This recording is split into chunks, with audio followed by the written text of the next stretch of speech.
So hi, this is Nick Williams. I'm sitting here with Suzanne Barnes and Jeffrey Van Dyke. How are you doing? Doing We're great. very great. Thank you. It's been lovely to spend time with you this weekend. I really felt nourished and inspired and encouraged by your work. So I just wanted to have a little bit of a conversation just to tell people what it is that you do. Yeah, I've certainly found it very useful. Now, your work is called the Spiritual Marketing Quest. Yes. That's right. And that's what you just delivered over 3 days here in London. I've thoroughly enjoyed it. Now, what I love about what you do is that, you know, your starting point is not to look out at the market, which is how obviously most entrepreneurs work, which is where's the gap in the market. Right. Your approach is very much about coming back to the individual and saying, you know, what's your wound? Where's the place that you've been hurt? Now, that's a very different approach. How did you come to that? Well, everything we do is, in fact, spiritually guided. And what does that mean? Well, we use information we receive, intuitively or spiritually, however you wish to couch that. And we understand that the purpose of our work is to help people really literally transform themselves and the people they work with as they build their business. Mm-hmm. To answer your question really specifically, it's not something that we set out to do. It's really true. From kindergarten, right? You think this is what you're going to do when you grow up. You know, I taught life purpose work with Tim Kelly before I met Suzanne, and Suzanne had a really successful business helping people get known online. And I thought that it was just going to be, oh, let's add purpose work to this getting known online platform work. And gosh, won't that be great? But here's the thing with platform. Platform is really who you are in the marketplace. It's what you stand for, what you represent. And so often people choose something that's kind of arbitrary and they want to go do it. Yeah. And we were cooking up these platforms for people and then they get scared. And they don't feel super connected and things start to fall apart. So when I met Jeffrey, who's an expert on helping people recognize their wounds and understand the gifts in their wounds and be able to work with their wounds so they no longer feel held back by them, I thought, well, that's perfect, because that's exactly what all these platform builders need. Yeah, beautiful. So it's a lovely combination. I love the idea, and it's certainly been my own personal journey, is the things where I've faltered most, you know, the things where I've stumbled over time have become the foundations of my life and my business. So my weaknesses have become my strengths. That's right. So I really relate to this. And one of the things I loved, and maybe you could just expand on it a bit, is this idea that, you know, those of us that have had wounds and become conscious of them and healed them so that they've become cornerstones, there's an emotional territory that we know pretty well. Yeah. Right. I think that's a very appealing idea, that instead of it actually being a problem, there's the gift, because there's a whole territory that you know. So again, can you expand on how you help people understand that and utilize it? Yeah, you know, I mentioned a moment ago, we kind of stumbled across this wound-based platform building and marketing and niching. And what it was is, as we were working with people to help them live into their platforms and really be able to be the leader that can lead their work and spread their message, I started to notice that each and every one, there was a direct relationship between their wounds and their platform, what they're here to do for other people and what they've experienced. And what I started seeing is, oh, your wounds teach you an emotional territory or an emotional landscape that you become an expert at, from which you can serve other people. And people generally don't see the correlation right off the bat. No, because one of the things I was thinking about over the weekend is, you know, so much of marketing is about not showing vulnerability, isn't it? Right. It's about traditional marketing. I want to show up and be a fully formed version of myself. So it's almost like if we've had 10 years of healing, we kind of don't even talk about that. We just talk about the healed part rather than helping people on that journey. The entire thrust of the culture now, globally, is demanding authenticity and genuine self-expression. And when you are really yourself in business, you stand to be able to touch people much more deeply. There's this research we found that people respond in the first 1/20th of a second when they get to a website or a blog. And so our intention is to help people build a web presence that is viscerally communicative in a kind of subconscious way, that communicates instant authority, trust, and rightness, essentially. Yeah, I found a home for my soul. That connection. It essentially tells someone right off the bat, oh, they know me. Yes. They understand me. And then when, you know, you scroll down on the website and you look at, well, what services do they offer and what, you know, how do I engage with them? It's coming from a place of already understanding on some subconscious level. They know me and they know how to help me move from where I'm at to where I want to be. Here's the really interesting thing. People are being invited to step forth in this work into a place of greater resonance, greater authenticity, and greater transformation for themselves first, and then for other people. And what that does is it kind of fires you up, and everything becomes a lot easier. There's a lot more flow, there's a lot more direct connection to your own intuition or guidance, and there's a lot more of an ability to empathize and feel your market. There's not been a lot of emphasis put on that in traditional marketing at all. And if you're wounded by a certain issue that came up in your early life, like we love to use the example of the Facebook guru Mari Smith, who has given us permission to use this example.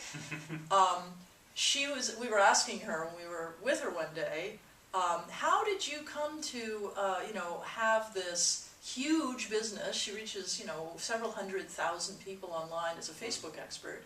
And we said, well, you know, what do you think your wound was, right? How did this shape you? How were you shaped for this as a child? Yeah. Well, she grew up in rural Canada on a farm. And she said there were no children around, literally. Her playmates were her little lamb and the chickens, you know? And what she yearned for was community. And connection. And connection. So that creates a huge craving or longing to build that kind of platform. And then who is she reaching but other people who want to create the same? So almost a sense of whatever we saw lacking when we were growing up is ultimately what we could lead the way with when we're grown up. Yeah. As Yeah. we've gone through And our own sometimes it's very transformational journey. literal, like, you know, people who went through a particular trauma and are here to help people who survived that trauma. But sometimes it's more subtle, like the example of Mari in her, you know, isolation as a child and now her community building. And what do you particularly love about doing this work? What's your passion? What brings you alive about this? I would say for me, my calling is to help people become more whole.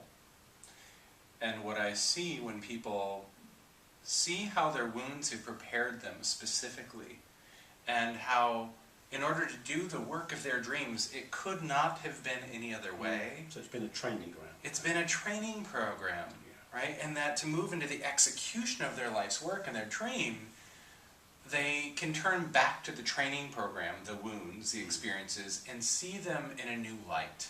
They can see them as a gift.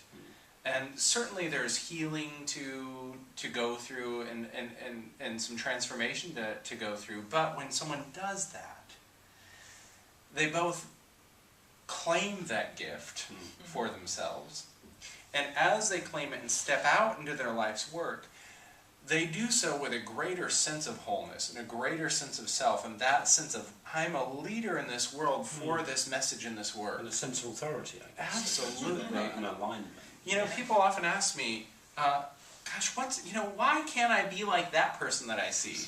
Why, you know, it seems like I do all the same steps, but my business never takes off. Why is that? And what I see is that when people really go through this transformation of claiming the gifts of their wounds, their ability to actually be that authority is what messages out to the world, I'm ready for you. And that's when their business really takes off. And, you know, for me, the purpose of my life is just to move people to express themselves. And it really shows up in this work in this particularly deep and beautiful way. And, you know, Jeffrey and I have really been brought together in this extremely guided business partnership. And it is such joy to be in this No, I see relationship. you working together doing this very work. smoothly. It's lovely to witness. So my final question for you, or it's something you mentioned right at the end of the seminar, which I liked, was, you know, in a way, something in the world calls forth your own calling. What do you mean by that? Because it's a lovely idea, isn't it, that whatever is being called out of us is because there's a need for it in the world. What's your... There's a right time to everything. And right now, this planet we're living on is expanding and things are moving faster, and there's literally a physical shift to the direction of the planet. and it's requiring us to move as different people, and there are requirements and needs people have now that they didn't have 3 months or 6 months ago, and they're really starting to call forth the people who will help them, and those people in turn are being woken up. They're being brought forth. And you know, if you're watching this conversation and you're feeling like, yeah, there is some sense I have of some other doing, some other bigger thing I'm supposed to be doing, it could be you're one of these people who is being woken up and called to stand in the strength of this greater contribution. And you know, Suzanne was saying things are changing and shifting and evolving, so what we're called to do is changing and shifting and evolving. And I see for many of our colleagues, people that have successful businesses that are already out there with a following doing their work, almost all of them have a sense, whether they're talking about it publicly or not, that things are shifting for them as well, that there's other work for them to be doing. And what I was saying earlier at the end of the workshop is, you cannot, in my opinion, have the calling well up within you without the corresponding need out in the universe coming online as well. Yeah. And so there's always a relationship between, you know, when I'm in a group of people, I have the sense they called me into being. Yeah, you know, we're appearing in each other's lives absolutely. for reasons. As you were speaking, I almost had this sense like there is a greater intelligence working, saying, you know, there's a need over there, so let me call forth something in you for that need over there, and vice versa. And the question that I would say the universe has is, are you willing to listen to the call? Because when you are, and when you answer it, all the resources line up to support that call and answer. Because the universe is invested in healing and evolution. Absolutely, yeah. Bringing that forth. Wonderful. Anything you want to say to people watching or listening to finish off? Oh, we appreciate the fact that you took the time to listen to this conversation. That's right. And if you feel there's an intuitive pull towards what we're talking about, drop by our blog at spiritualmarketingquest.com/blog, or connect with any link you might post with this video. Sure. And we hope to be joining you all soon again here in the UK. That's right. I also just want to thank you and acknowledge you for your leadership and role in the UK especially. Thank you very much. Really see it, and know that people in this world are really served by your willingness to answer that call. Absolutely, Nick. I was listening. All right. So thank you very much. Thanks for watching. I hope you've enjoyed it. Thanks, Bye-bye. everybody. Bye-bye.